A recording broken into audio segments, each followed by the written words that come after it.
Hey everyone, welcome to the Ganja show. Our guest for the day is Marc. Mark has been helping cannabis home growers since the past 3 years.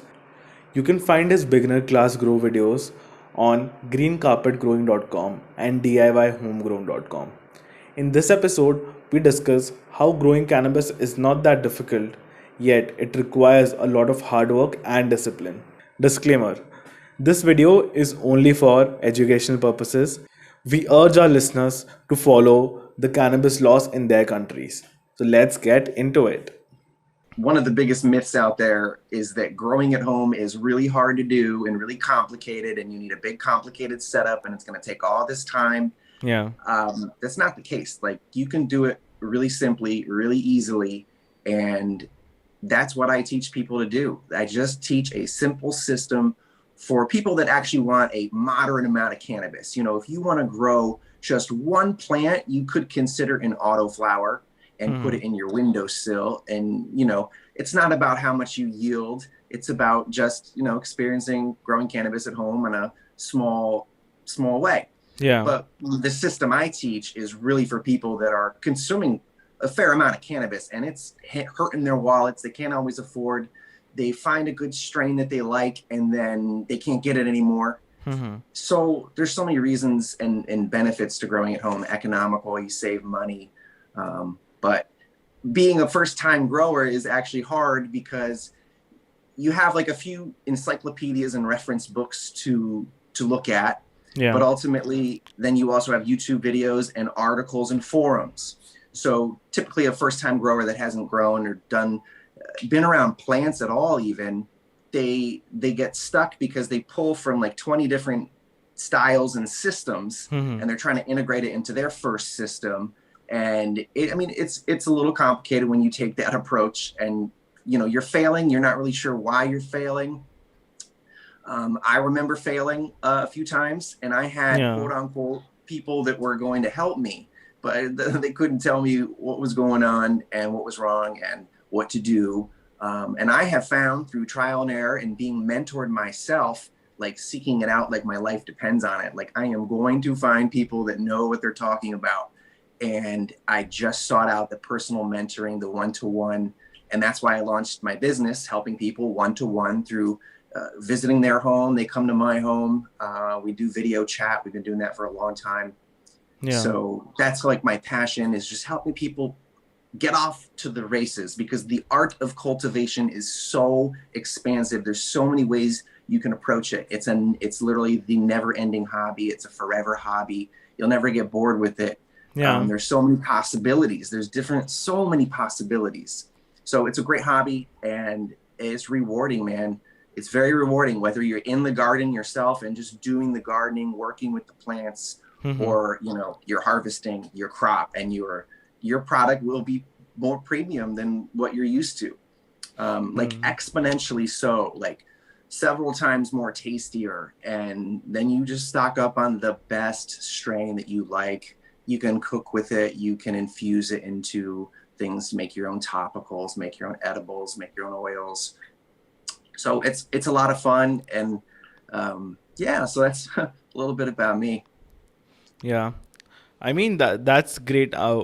While you were mentioning that you talked to so many mentors and you were seeking those people, first of all, like, just let's take a step back and understand, like, why did you initially start this? Like, what is the reason behind focusing mostly on homegrown? I mean, I've seen a lot of these conversations about homegrowns, and I think Thailand is now approving just like growing cannabis at home, and some other parts of CBD and things like that. And there's this whole I think corporate versus like the common man phenomena, where like you can grow your own weed. Why do you need somebody else growing it for you and selling it to you at a higher premium and things like that? So yeah, a lot of these questions keep coming to me. So first of all, why did you decide to start like talking about growing at home? Yeah, some of the driving factors are clean cannabis, healthy cannabis. They want to know that it wasn't grown with pesticides or synthetic fertilizers. They want to grow organic. They want organic product. And the best way to do that is do it yourself. Yeah. So that's one of the main driving factors. as well as the money. I mean, if you are going to consume an ounce a week or even less or more, Mm-hmm. it's very expensive. I mean, very expensive. You have to have a very good income to be able to afford. Here, your ounces 250 to 350 to $500, depending on where you live, what brand it is, what the packaging it is, da da da da da. Yeah. So economical reasons, people want to grow for safety, for their Yeah. health. I mean, in terms of economical reasons, I was just researching and I met one company in India who was sort of selling their own a cabinet of homegrown, like with UV lights and a very small basic setup. Is the initial investment a little bit higher? I think I've seen those. Okay. Um, your investment can be as little as $50 if you're going to Okay. plant an autoflower seed in your windowsill. Yeah.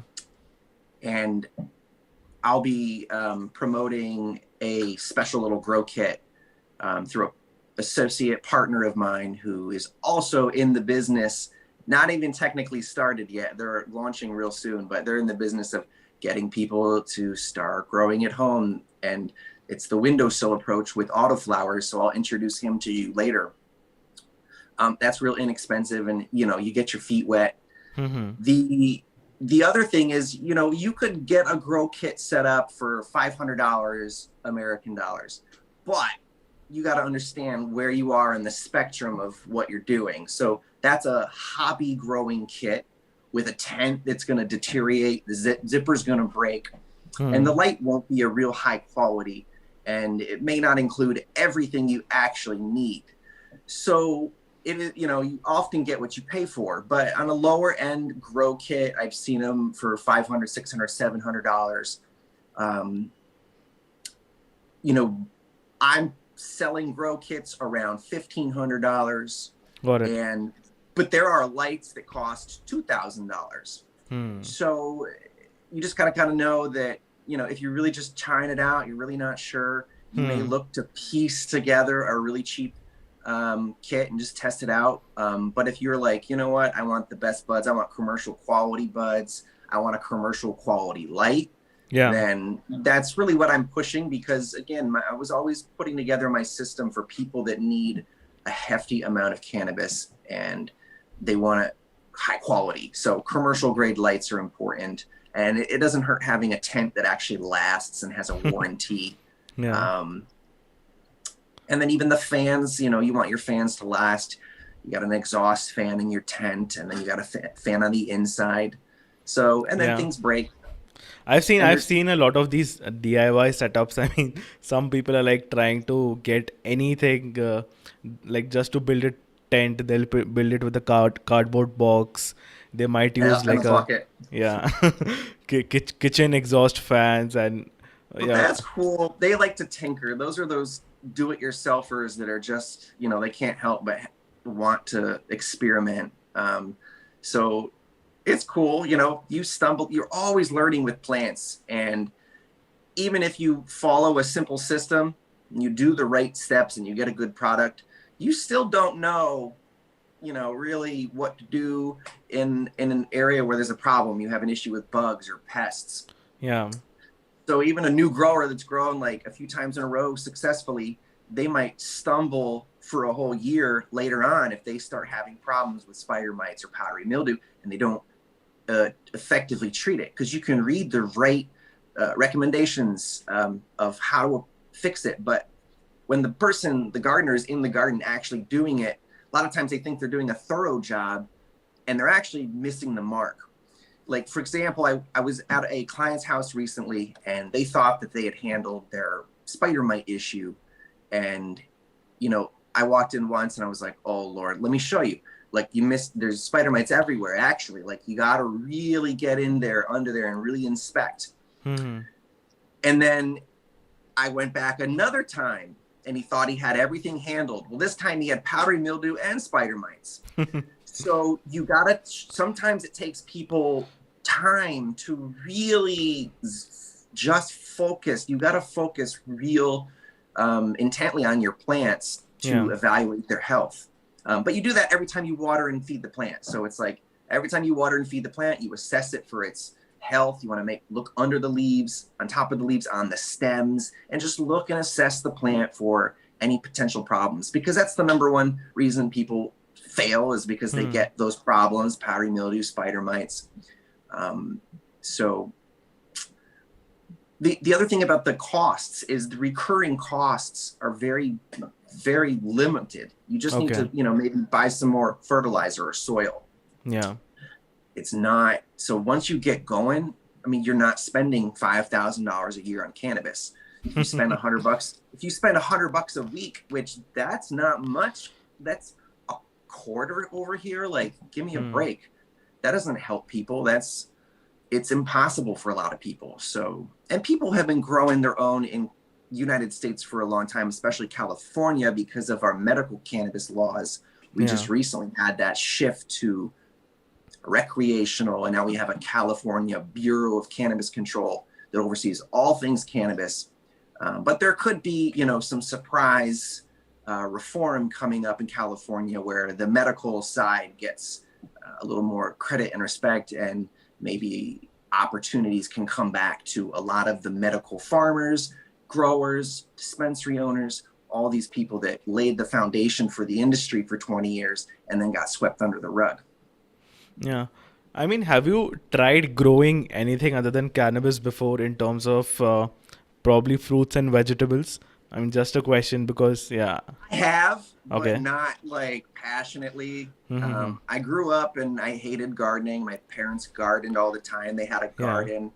I hated it. And they dragged me to the garden shop and I'd kick and cry and scream. It wasn't until, I was about 30 years old Yeah. that I was like, I don't think I want to grow cannabis. And then I grew it and it was like, oh my Lord, I Hmm. love this. This is my new favorite hobby. There's so many strains that you can do breeding. There's so many ways to approach it. And then, like I said, when you're gardening, it's therapeutic. Yeah. It's like common known knowledge. Gardening is therapeutic. It's relaxing. It's what you're Yeah. supposed to do when you're retired, is um, Got it. garden. So Because, yeah, why I was asking that is because I have met a few people who are like crazy about gardening, and I am not at all like one of those people. But probably, I think when it comes to cannabis, it just is like an internal motivation for you to probably go grow your own and smoke your own weed. Yeah. absolutely. And if you have a yard, if you have a backyard, you can do more. I have a small yard here and I've done a lot more. I'm sure that if I never got growing cannabis, I wouldn't be interested in doing things in my yard, but I Yeah. have. But it's low maintenance stuff. I love the simple, easy approach. I don't like too finicky of plants and gardening. So, and I like to Hmm. spend most of my time with my cannabis plants, not outside in the yard. So, I plant some agaves over here, some jungle vines called solandra. Um, Not much else. Got it, got it, got it. Yeah, so like you were mentioning before, in terms of like people, a lot of people watch YouTube videos and then they get confused in some of because they're watching three different people, and it just kind of becomes a mess.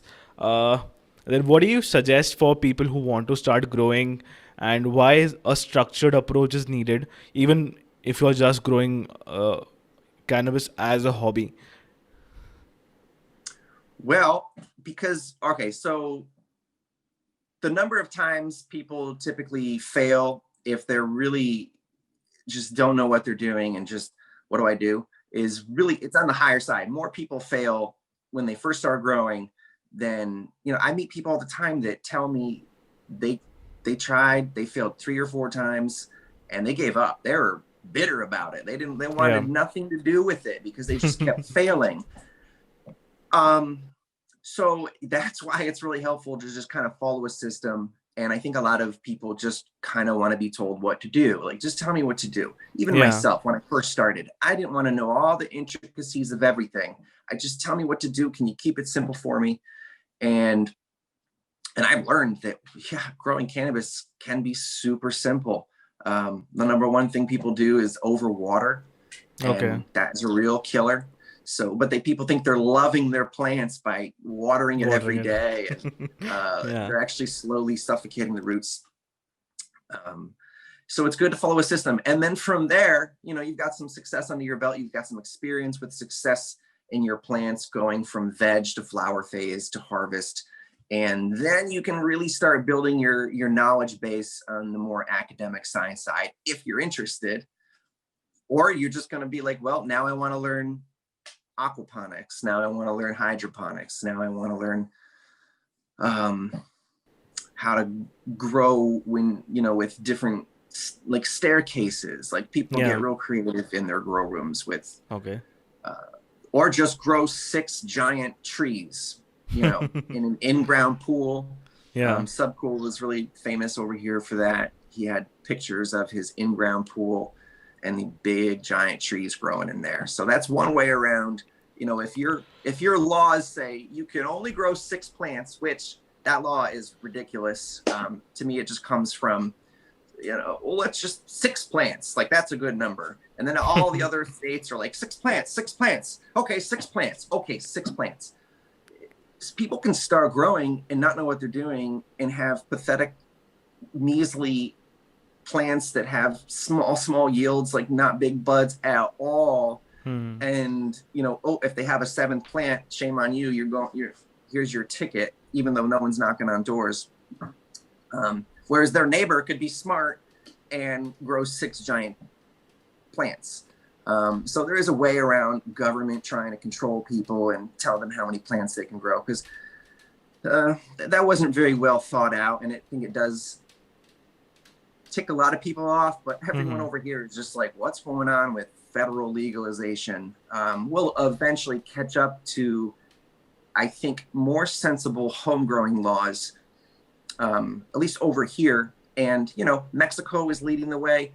They were on the news yesterday. They're going to be able to grow their plants at home too. And I think 6 is the magic number. So I have a grow class that teaches people my system online. It's a 70-minute video. I'm always going to be updating it with new footage, special little tips. It's streaming on my website, greencarpetgrowing.com. But another future video that I'm going to do is, how to grow 6 giant plants, because that's just a problem. And I like solving problems, and people really want to follow the law, and that needs to be taken into consideration too. These growers that really will follow the law, they want to follow the law, but so they'll be stuck with 6 plants.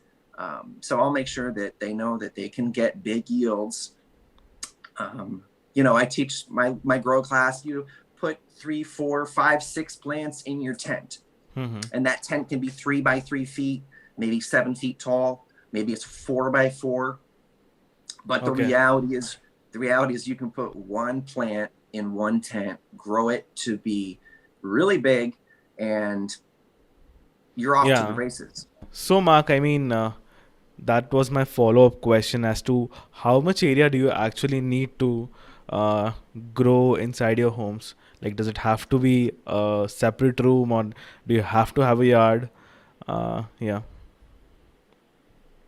Good questions. You can put a grow tent anywhere. You can manage the temperature and humidity.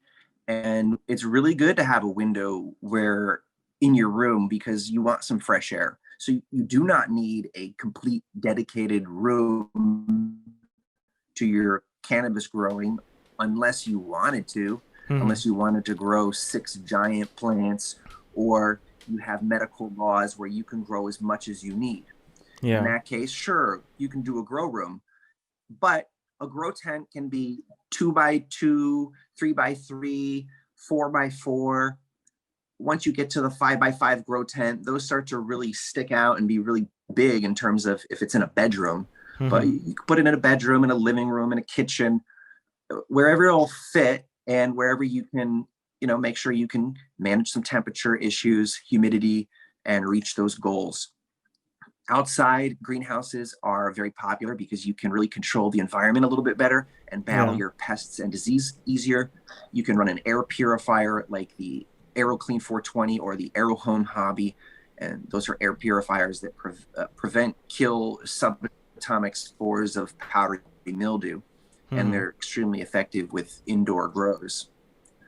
But yeah, if I was growing outside, I would prefer to have a small greenhouse because pests are, they're out there and you really got to be on it. And that does become a big part of your gardening outdoors is when you are, you have a little bit more attention needs to be paid to the pest control management side of things, especially if Hmm. you're around a lot of vegetation. Got it. Yeah. Thank you so much, Mark, for coming on the show.